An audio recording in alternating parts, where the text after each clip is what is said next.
Good evening. My name's Chris Hollins, and I work for Risk Audit Professional Development. And this is the first event we've held like this. We're partnering with our friends at Mckinley here to bring to you tonight a special event. We hope it's not the first of those, which we've organised with a CIF. As most of you know, we're a training company and we don't do recruitment, but we're delighted to actually work with Mckinley on this because we believe that training people who are actually coming through the internal audit profession is very, very important. I've been working with Risk Audit Professional Development for a couple of years, but tonight we're going to be talking about behaviour in banking. And by behaviour in banking, we're talking about things like conduct risk. We're also going to be talking quite a lot about something called culture, which is probably one of the most interesting topics around internal audit today. And it's at this point that I want to introduce my colleague, Sandro Boeri. Sandro was the founder of Risk Audit Professional Development some 12 years ago, and he's the major trainer in the company. My job within the company is to build webinars, and we're going to be bringing out a webinar program very shortly. We've got 8 or 9 already, but they're an alternative to the sort of classroom training that we normally do.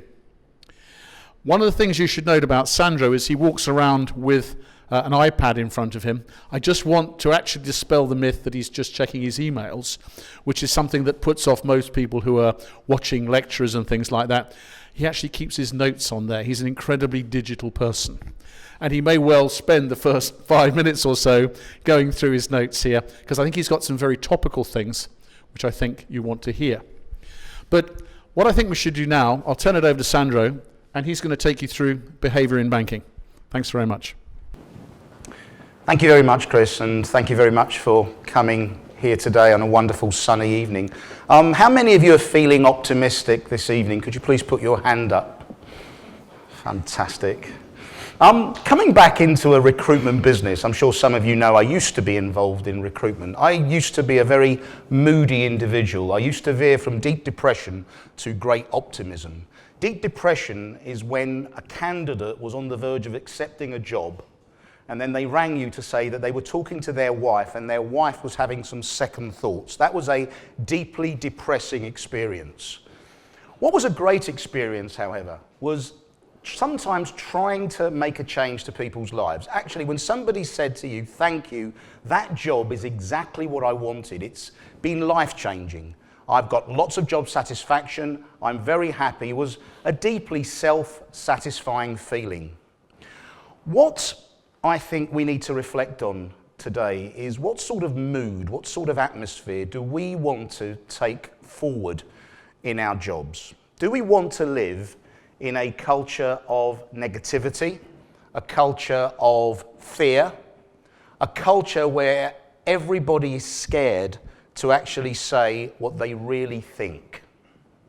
Or do we want to live in a culture where people are honest, transparent, pragmatic in the sense that they realise that the world of banking is broken and perhaps needs to be fixed to a degree, but people realise that there is space to have an honest conversation? And I think we have a choice as the third line of defence, the internal audit community.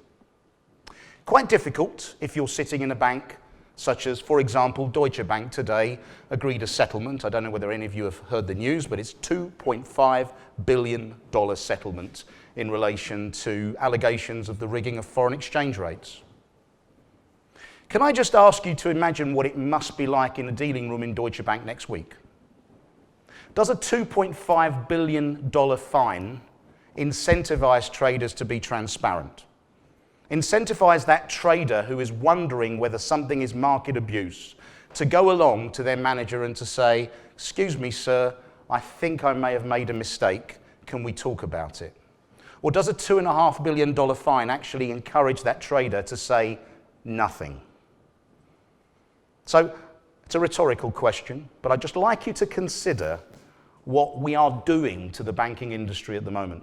I'm going into what I call the legacy phase of my career. I don't want to be in banking for the rest of my life, but I've got a feeling I've got another decade or so. And I'm choosing to make a choice. The choice I want to make is focus on what is positive about banking. I was coming back a few days ago from Paris and the Channel Tunnel. That Channel Tunnel wouldn't exist if it wasn't for banks. I was looking at Sky Television, beamed to you with a piece of metal 23,000 miles above us. Those satellites wouldn't exist if it wasn't for financiers that actually financed the companies that put satellites into space. I'm fascinated by mobile banking. I was fascinated by First Direct many years ago, and I'm still fascinated that I can ping some money from one organisation to another. Barclays, by the way, are not paying for this particular evening. That fascinates me. I'm actually fascinated by the mathematics of securitisation. I think securitisation is in the public interest. I'm fascinated by credit default swaps. All of these instruments are in the public interest if they're actually properly used. So we have a choice. We can wallow in negativity, or we can try and see the positive side of life. So what on earth has this got to do with this evening? Let's swallow in negativity. One of my favourite films is The Wolf of Wall Street. Any of you seen The Wolf of Wall Street? Great film. It's one picture of culture in financial services. It's a picture of the mis-selling of pensions, mortgages, insurance products, interest rate swaps. Can you believe that I was talking to a gentleman last week who still believed that there was only one leg to an interest rate swap, the defensive leg? Didn't believe what I was saying. There's two legs and you've missold the product. No, you're joking. We live in a world of market abuse, insider trading, market manipulation. Not too sure what to make about that story of that guy in Hounslow. The fact he managed to post bail to the tune of £5 million tells you that whatever he was doing was potentially relatively successful. But did he cause the flash crash of 2010? And then we come to LIBOR. LIBOR for me was a shock. Would banks really manipulate interest rates to that degree? Could banks really manipulate interest rates to that degree? And the answer is clearly they did. But I thought to myself, that's probably it, until the FX rigging situation came along.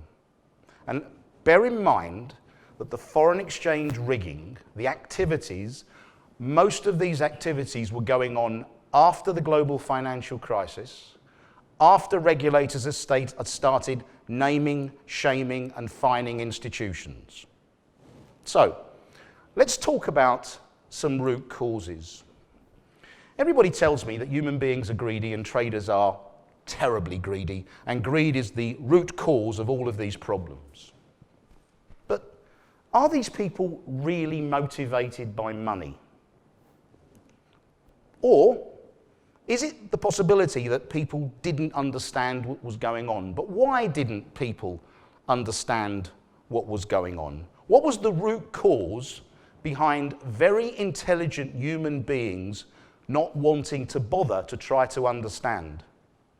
One of the things I noticed in a lot of training courses that I run is you don't always get the most senior auditors coming into those training courses. Is that because they understand the subject intimately? Or is there some other reason? Is there a loss of face that is actually at play here? One of the root causes of some of these problems is it's actually quite difficult for a senior banker to put their hand up and to say, I don't really understand. We see an awful lot of herd-like behaviour. If it's good enough for that organisation, it's got to be good enough for me. Somebody said to me recently, we're talking about how to audit culture. A very senior auditor said, why would I want to do something different to what that bank down the street is doing? If I do what that bank down the street is doing, then I'm beyond criticism. There's safety in numbers. Is that really the world you want to inhabit? There is the question of status. there are still people coming up to me saying, could you please sign this passport application because you're somebody in society, you're a banker, aren't you? I don't bother correcting them to say, well, actually, I'm not employed by a bank, so I presume I'm no longer a banker. Therefore, I'm not qualified to sign that particular passport application because I'm not a trustworthy person.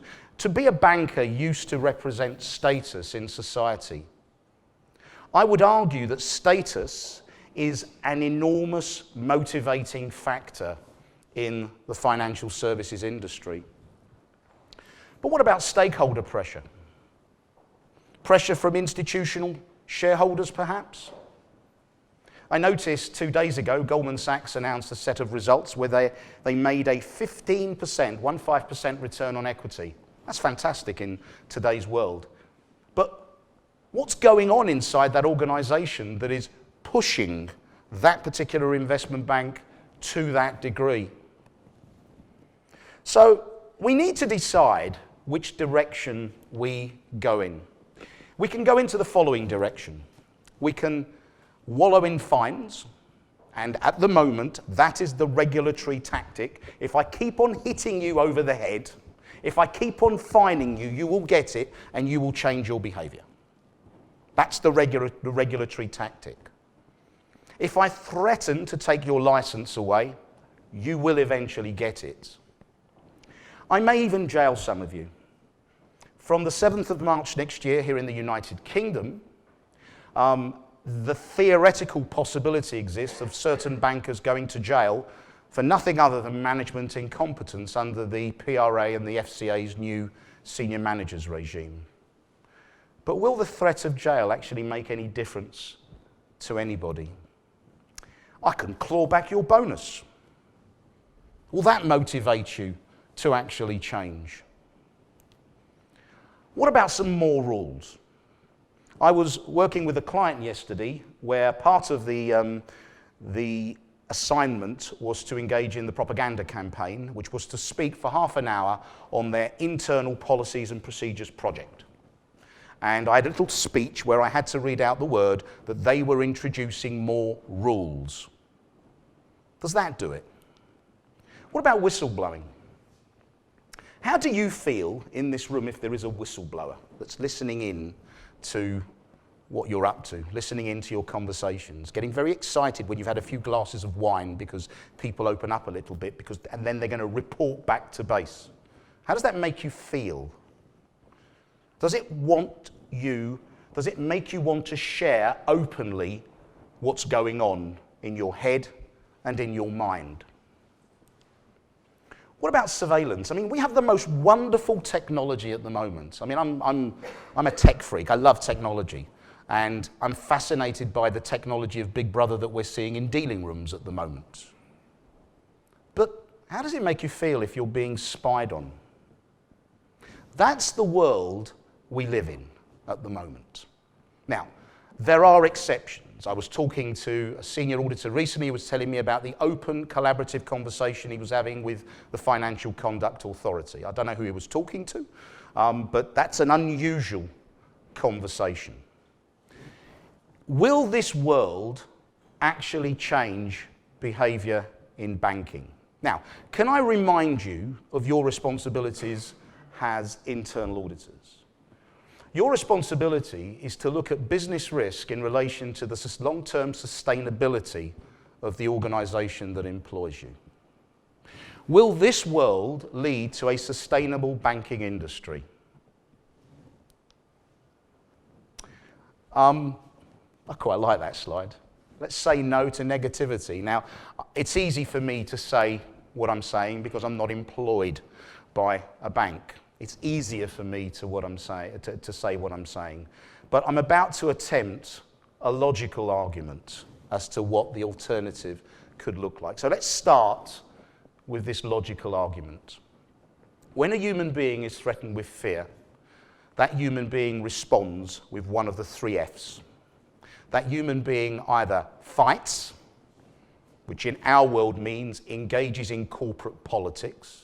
I'm so delighted I don't have to negotiate with people on audit reports anymore. I got bored with the corporate politics. It was pathetic. Whilst I understood why people were doing what they were doing, it wasn't a collaborative, positive exercise. Or the human being flees. What does that look like in the financial services sector? The human being mentally refuses to engage.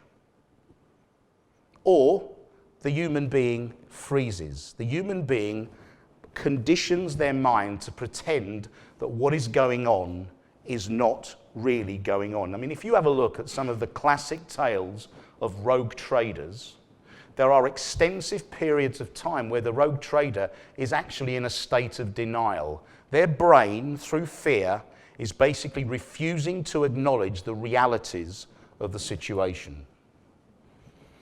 I've never seen the auditee actually do that when I come into a room, but maybe you have. So, they are the classic responses to fear. They are the classic responses that we are now creating in our industry. Can I introduce you to the answer? There's an arrogant comment. Can I introduce you to the cultural risk management framework? As far as I know, no bank has this framework in place to the degree that I'm about to describe. Many banks have got some elements of what I'm about to describe. So what exactly is the cultural risk management framework? Well, first of all, it asks the question, what is the business risk that you are trying to manage? As internal auditors, we're taught to understand the corporate objectives of our organisation. We're then taught to ask the question, what are the key business risks? Well, one of those risks is inappropriate behaviour. The possibility that people behave in a way which is not suitable given what the organisation is trying to achieve. But at the moment, behaviour is being judged from the perspective of one stakeholder only, and I'll give you a guess who that stakeholder is. It's the regulator. But what about the other stakeholders? What about shareholders? Does a shareholder want you never to generate any more money again? Or does a stakeholder want you to maintain some entrepreneurial juice in your business? Could I ask for a show of hands? Do any of you believe that banking products need to be sold? Could you please put your hand up?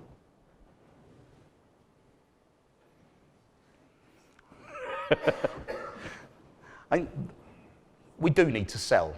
At the moment, if you use the word selling, it's almost a dirty word in the industry. Can I just remind you, I mean, I didn't understand what selling meant until I got involved with the recruitment business. And it suddenly occurred to me that selling is actually quite a lonely occupation. I'm sure a Sif will tell you. Selling is actually about being rejected every day of the week. Selling is about people saying no to you, or sometimes selling is about people not even bothering to get back to you. That's the life of a salesperson. Don't feel sorry for me or other salespeople, because when you get it right, you tend to be reasonably well remunerated. But if you don't like the word selling, should we talk about relationship managers? Many of you now are getting out of investment banking and getting into the world of private wealth. In the world of private wealth, you have relationship managers. They're salespeople, but they wear better suits. But they suffer from the same insecurities. If you have people that can sell whatever you call them, you need to nurture those people, not destroy their confidence, not tell them that they can't take a risk.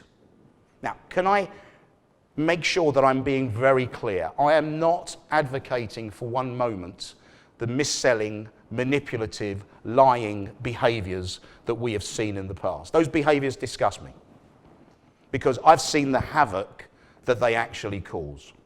What I'm advocating, however, is that we realise that a banking business needs to be able to sell, and a banking business needs to be able to trade, and the culture that supports that type of activity is something that needs to be nurtured.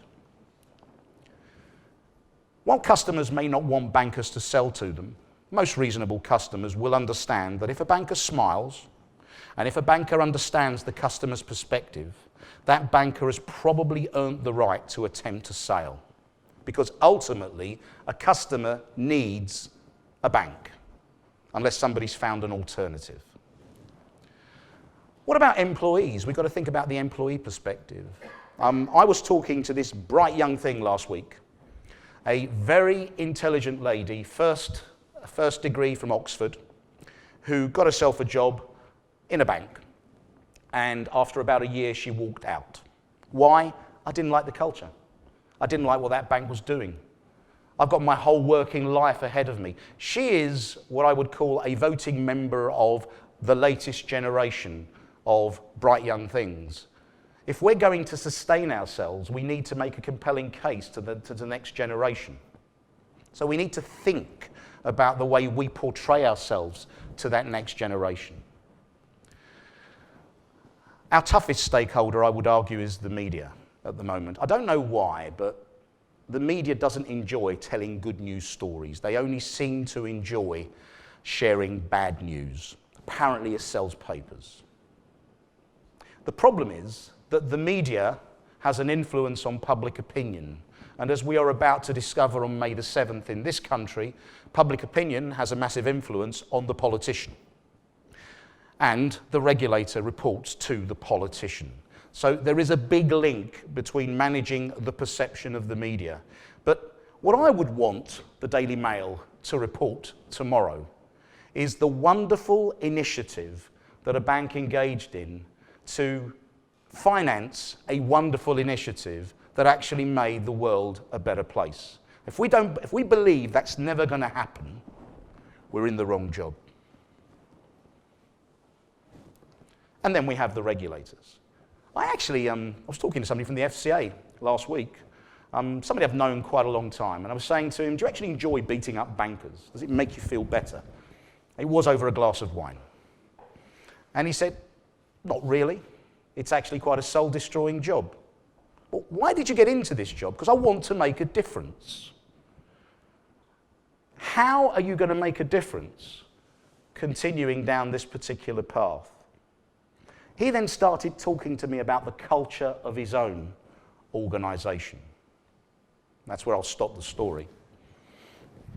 The cultural risk management framework is a mechanism. As auditors, we like mechanisms.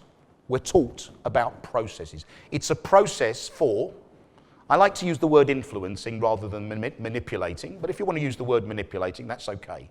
It's a process for influencing human behaviour.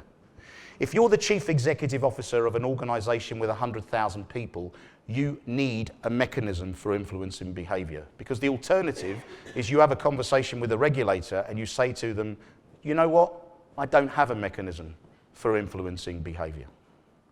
What does this mechanism look like? What could it look like? It looks at what I call the 4 C's. Let me introduce you to the 4 C's of culture, not risk culture, culture.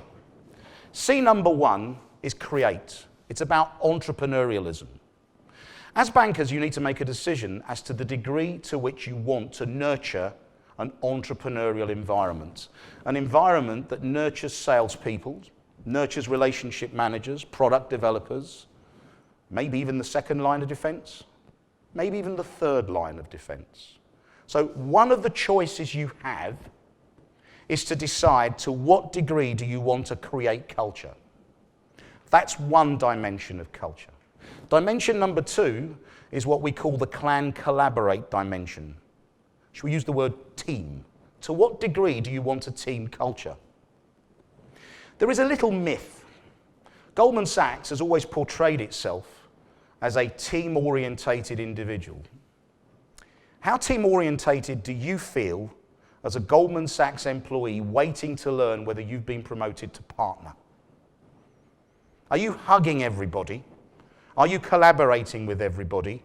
Are you saying to the person next to you, look, if you do A, B, and C, you will be promoted, even though I know that if that happens, I won't be promoted? Conventional thinking at the moment is to suggest that team culture is what it's all about. I think we need to think about what is the right culture given what we're trying to achieve. Some of you have worked in audit functions where the head of internal audit made a conscious decision not to encourage a team culture. Because he thought that would be the best way of actually getting human beings to excel. The third dimension of culture is potentially one of the most difficult to understand. We call it compete culture. It's competing externally against the market. It's trying to work out where you want to be in relation to a market. I talk a lot about Apple. Apple is a company that fascinates me. It's one of the most creative businesses on the planet. Apple went through a period where it had a zero compete culture. It didn't care about what anybody else was doing. If it had cared what everybody else was doing, it would never have invented this wonderful creature, the iPhone 6. It would just have mimicked whatever else was going on there.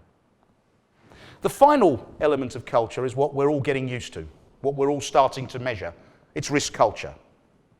The debate at the moment is totally polarized around risk culture. The first point I would like to make this evening is that if we only concentrate on risk culture, there is a very serious risk, very real risk, that we destroy everything else. The core elements of the framework require the board, the senior management team to define the culture they believe they need to achieve their objectives. Now, clearly, if I'm running a mature banking business, the culture I need is going to be very different than if I'm running a startup business.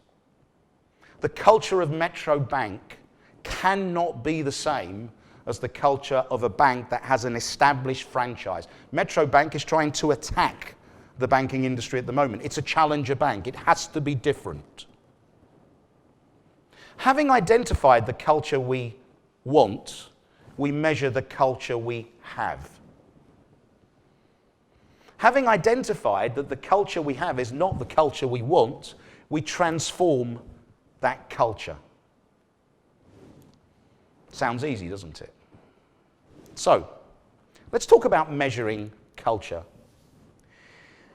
I remember a number of years ago, internal auditors were saying, I don't understand these credit models. I don't understand these market risk models. It's far too complicated. It's statistical, mathematical, and I don't understand it. So what did we start to do? We started to employ quants. Any quants in the room before I insult anybody inadvertently? I'm going to pick my words carefully, I used to joke that if you hire a quant, don't hire one, hire two, because otherwise the quant's going to be sitting in the room very lonely because nobody can understand him and he can't understand anybody else. I'm sure that doesn't apply to yourself. We've got over quants now. Quants are normal. Let me introduce you to the New Age quant. The New Age quant is a corporate psychologist.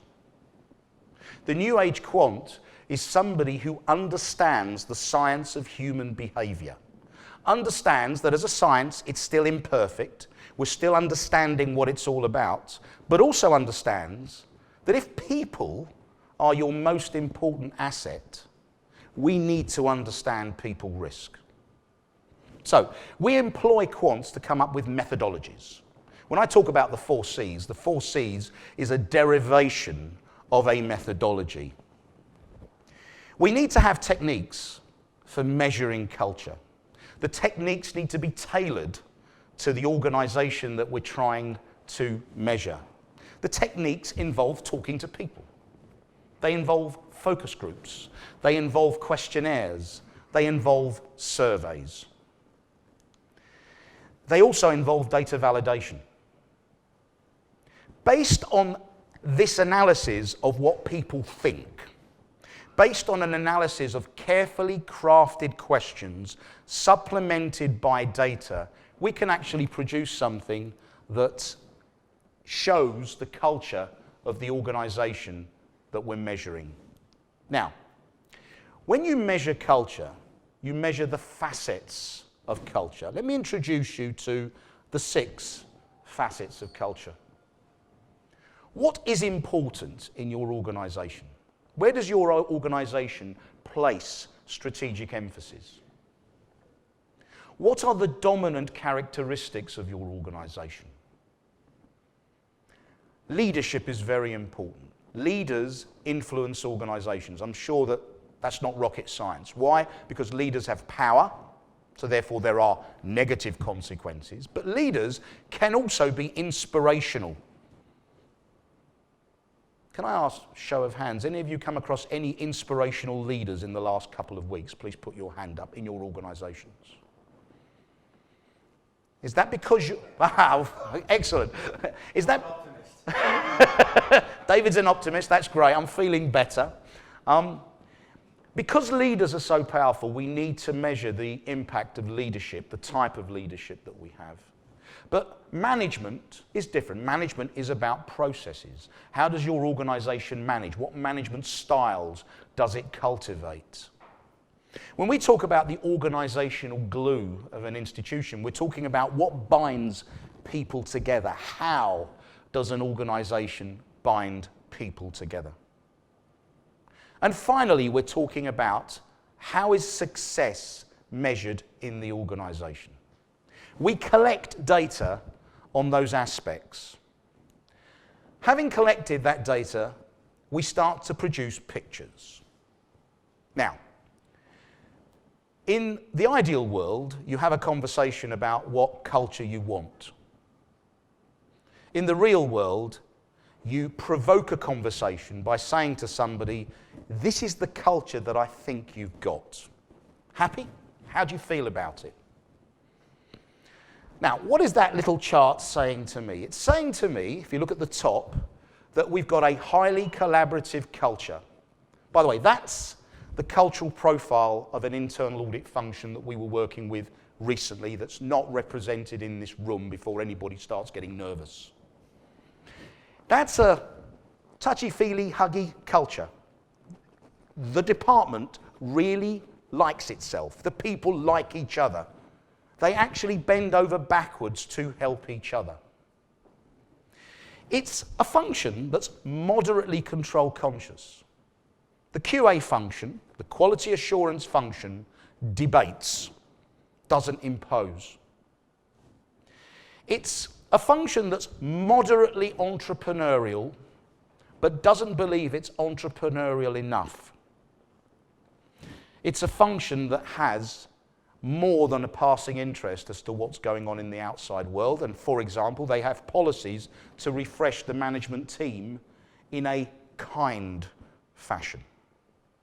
Now, recently I was working with an audit function where the collaborate box was down at 5, the control box was going off the Richter screen, or the Richter scale, the create box was close to 0, and the compete box was close to 0. And I couldn't believe that profile.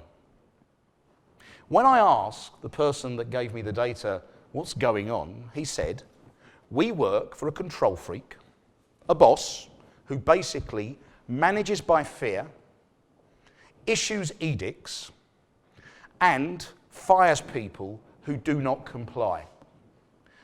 And the other thing about this boss is he doesn't care what goes on in the outside world. I said to the guy, you happy? He said, weren't you in the recruitment business? Is anything going on in the market? Is essentially what he said to me. Now, I don't know what the optimal culture is for an internal audit function. I don't know what the optimal culture is for a bank. I've got lots of personal opinions. What matters, if I'm looking at the cultural risk management framework, is that when we start to produce this type of risk information, that we actually provoke a conversation that forces management to define the optimal culture using some form of framework of this nature. How many of you got anything that looks like this? Because I know some of you measure culture as organizations. Could I ask for anyone putting your hand up, if you're measuring culture holistically, please put your hand up.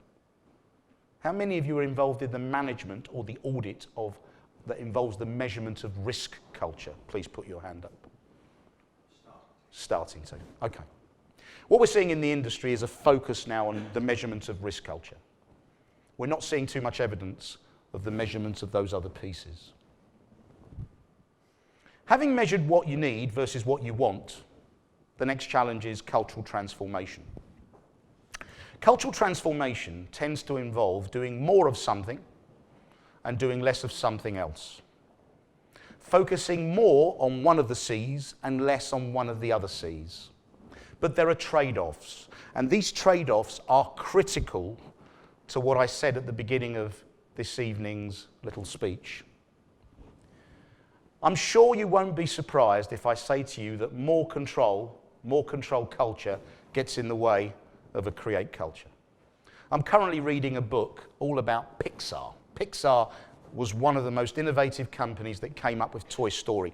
I'd never bothered looking at Toy Story, watching it, until I read the book. I've now watched all 3 films. I didn't realize it takes 5 years to actually produce one of those films. I didn't realize that it's 300 or 400 people working in an entrepreneurial, challenging fashion where they're having honest conversations. They're actually criticizing each other's work without consequence. Now, I don't think that's what we're doing in the banking industry at the moment. We're introducing rules, more rules, with negative consequences. We're actually saying to salespeople, to traders, we're saying take less risk. We're saying be careful. We're actually saying to them, please don't come up with any new ideas. That's the message we're giving them. The chairman of HSBC, Douglas Flint, I believe made a statement along those lines in as politically sensitive a way he could without actually saying, I believe he was saying, we're actually killing the ability of banks to actually sell products that are in the interest of society for these products to be sold. But you know what? Control culture can actually impede team culture. One of the ways you increase a control culture is you start to push delegation of authority up the corporate ladder. You take delegation of authority away from people. You centralize things that were decentralized.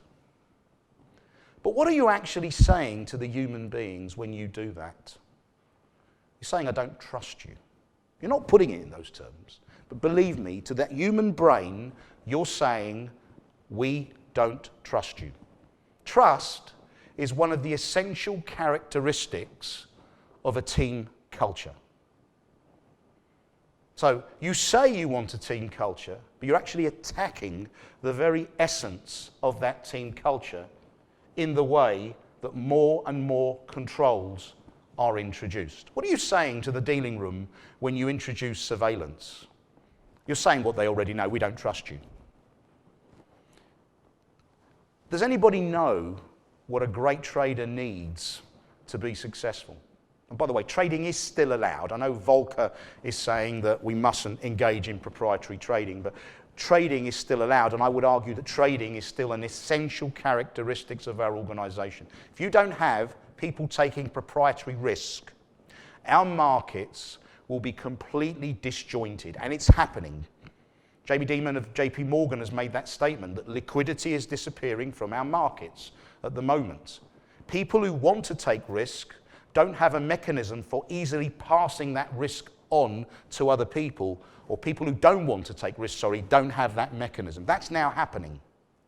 What we're saying as we introduce this surveillance and this big brother stuff is we're saying, we don't trust you, which is actually killing the confidence of a lot of traders. I'm working with a number of traders at the moment who, to put it crudely, have lost the, I won't put it, this is being recorded, have lost the courage to actually take VAR, to take proprietary positions. If you work in a complex environment, and most banks are highly complicated human organisms, it's a process of iteration to get this cultural transformation right. We need to try things, we need to measure, we need to retry things, we need to measure. It's an iteration, and that's part of the transformation project. I'm currently working with an organisation that has been enhancing balanced scorecards and has been introducing a system of docking bonuses as a result of balanced scorecards. What they found was that the human beings were starting to manipulate the data that was going into the balanced scorecards. It's work in progress. But if we want to change behaviour, part of our cultural risk management framework has a process that defines what drives behaviour in your particular organisation. Now, this is where the conduct risk frameworks that we're starting to see are generating some fascinating data. If I was to say to you that money is not the main behavioural driver in even some of the most greedy trading institutions, would you believe me? Yeah.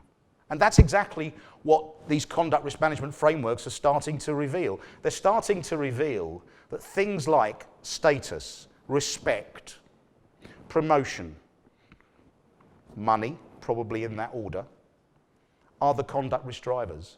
The other complication is what drives conduct in one jurisdiction may not be what drives conduct in another jurisdiction. Some of you are working for multicultural organisations. Multiculture needs to be examined quite carefully to understand what drives behaviour. So, you've got some important data that you need to consider in designing transformation project. As an auditor, I need to look at leadership. We have things called leadership assessment tools, which effectively take your future leaders and put them on the psychiatrist's couch. It's called psychometric testing. And actually test whether the leaders or the proposed leaders or the future leaders of an organisation have the necessary insights, the necessary value systems, the necessary belief systems to make them the right leaders for your institution. If I want to design Leonardo DiCaprio's company, as portrayed in The Wolf of Wall Street, I need a particular leader, and it's going to be very different from someone who's trying to navigate today's regulatory waters, obviously. I follow tone at the top. Tone at the top are words. The Americans use this expression, walking the talk. I actually follow the trail. Are we walking the talk? If somebody's made a great speech, how has that speech been translated into action? How does the person that made that speech check that what he said or what she said has been translated into action? Do we have the audit trails? I look at recruitment processes. Obviously something which, if I'm partnering with a recruitment consulting firm, I want that firm to understand what we are trying to achieve. I make sure that I've got processes in place that attempt to validate whether the people we are about to recruit fit the cultural profile that I'm trying to achieve.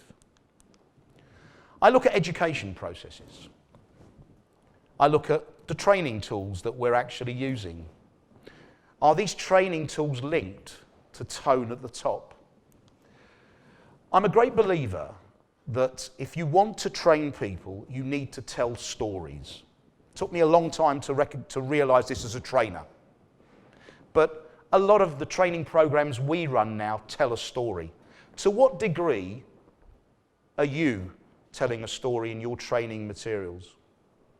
Does anybody know in what year Barclays Bank was actually founded? Anyone want to guess? Or what century was Barclays Bank founded? Any guesses? The resistance from top exec? No, but what year was Barclays founded? 16 something. Yeah, 1690. How do I know? Because I was in a lift in Barclays Bank, and that lift was playing a movie reel that was actually telling me all about the history of banking, of Barclays. Now, why are they doing that? Are they doing that because they want to put something pretty into a lift? No, they're doing that because they want to start telling stories. This is not a fly-by-night organisation that's ripped the planet off in the last 10 years. Maybe it is, I don't know. It's an organisation that not only had my bank account from the age of 16, so that's about 60 years ago, no, it's actually a little bit less than that. It's an organisation that has actually traded quite successfully because it wasn't ripping everybody off. Going back to the 17th century, that power of storytelling is so, so important. You measure whether these training initiatives are making one blind bit of difference. Performance management is important. So as auditors now, we're starting to engage with performance management. But ultimately, there needs to be a consequences framework. And you have a choice. As an organisation, you can design a negative consequences framework, which is exactly what we have at the moment. Or you can start to design a positive consequences framework, where you start to reward positive behaviour. But you don't reward in secret, you make a big noise about it. Let me take you back to the conversation I was having with this regulator. He said to me, "What do you mean, Sandro? You want us to refund fines? We already give a 30% discount if somebody puts their hand up and says we've got a problem." I said, "Yeah, but they don't appreciate the 30% discount. They've come along and they've been open with you, and what have you done? You've fined them." If we look at Basel, the Basel framework, the capital adequacy framework, Pillar 2 of Basel allows regulators to adjust the amount of capital you hold based on, amongst other things, the internal control framework. What stops a regulator actually reducing the capital that you hold? But not only reducing it in secret, what stops them telling the world that they've done it because they think you're doing a great job? What I'm saying is, I'm not saying that Deutsche Bank shouldn't have been fined, or in the next few days, all of the other banks will be fined in the United States. What I'm saying is that at the same time that you publish negative news, you also publish positive news about good things that bankers are doing from a behavioural framework perspective. You're actually starting to change the nature of the consequences framework. Can I ask you just to reflect on internally how you encourage the positive behaviours? Just keeping a small eye on the clock. Artifacts are important. What do I mean by artifacts? Remuneration is clearly important. The structure of remuneration is important. Regulatory actions are artifacts. They're symbolic. Working spaces are actually very important. As human beings, we react to the environment we work in. I've worked with some audit functions where you enter the office and it looks like a chicken farm. How anybody can do any type of quality work in that environment is beyond me. I've also worked with audit functions that work in an expansive, collaborative environment. I say collaborative, I'm talking about the working space. It's designed to encourage people to work together. Team bonding initiatives, artifacts. So, who owns this framework? I believe it should be owned by the Chief Executive Officer. And I believe that the Prudential Regulation Authority are going to help us, because on the 7th of March, if you look at item 10 and item 11 of the PRA responsibilities map, you're going to need to put a name against the person that's responsible for culture and embedding culture. And if something goes wrong, that person, the burden of proof will sit on that person to convince the regulator that they were not incompetent in managing cultural risk. And by the way, the PRA document doesn't talk about risk culture in that context. It talks about culture. Some organisations have placed that responsibility in HR. I believe the role of the first line of defence is defining the culture they want and executing the transformational activities that create that culture. I believe the second line of defence is perhaps the function that should be held accountable for measuring culture. Shouldn't HR be accountable for something? I believe the second line needs to challenge the logic between the different stakeholder demands on culture, what the organisation is saying it wants to achieve, what the organisation is saying it wants. I believe the second line of defence has a responsibility to escalate situations where there are disconnects in those dimensions. What about internal audit? Can we go back to basics? At the moment, we're testing risk culture. That's not the way you audit anything else. You don't go charging and just test. You actually look at the control framework, don't you? We need to have the courage, first of all. Who's going to write that first line of the executive summary? We could find no evidence of a cultural risk management framework. How many of you could factually write that particular executive summary? But that's the issue. So, is there a framework? Is it clear who owns the framework? Is there an optimal cultural profile that's been defined? Is it aligned with corporate objectives and stakeholder expectations? Is there a measurement methodology, and is that methodology appropriate? Do we react to our measurement of culture? The upside, the sun.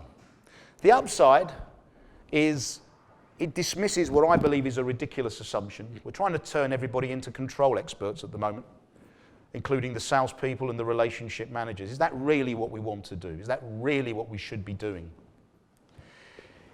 It's a framework that recognizes that ultimately regulators are not going to make banks sustainable. One of the most disturbing features I'm seeing at the moment is a tendency for ex-regulators to be put into CEO positions in banks. Very disturbing. It recognizes that if we don't sell, ultimately we don't survive. And by the way, there is competition out there. It's called Apple, it's called Facebook, it's called Google. I don't know whether any of you have played with Apple Pay in the United States, but our consumer banking franchises are potentially under attack. It actually provides an early warning signal if we have a cultural imbalance. If you've got the type of chart that I showed you, it starts to tell you whether you're getting too entrepreneurial, whether your controls are keeping up. That's if you believe the measurement methodology. Anyone know who that person is? Anyone else know who that person is? Anybody else? That's my dad. What on earth is my dad doing in this room? I'm doing a piece of work for a bank at the moment where I'm trying to remind them what a customer is all about. And I do it by actually trying to switch off the mind and turn on the heart. He's 90, he means a lot to me. But what is interesting about this gentleman is that you all have mothers and fathers, or you had mothers and fathers. You're all human beings with outside lives.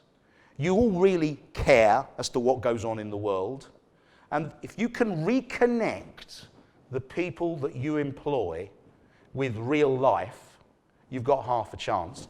This is an example of a technique that we're using with a particular bank to help that reconnection process, to actually make a siloed mentality redundant, to turn it into a mentality which is curious about what exactly that bank is trying to do in society. Anyway, we do all sorts of things in this world. We try and provoke. We try and actually help audit functions reach a consensus as to what they're going to try and do in this space. We train teams. That's an arrogant word. We lead workshops on auditing culture. We help functions measure culture and audit cultural transformation methodologies. Guys, thank you very much for spending an hour of your lives that you will never get back again. I really respect that. Thank you very much.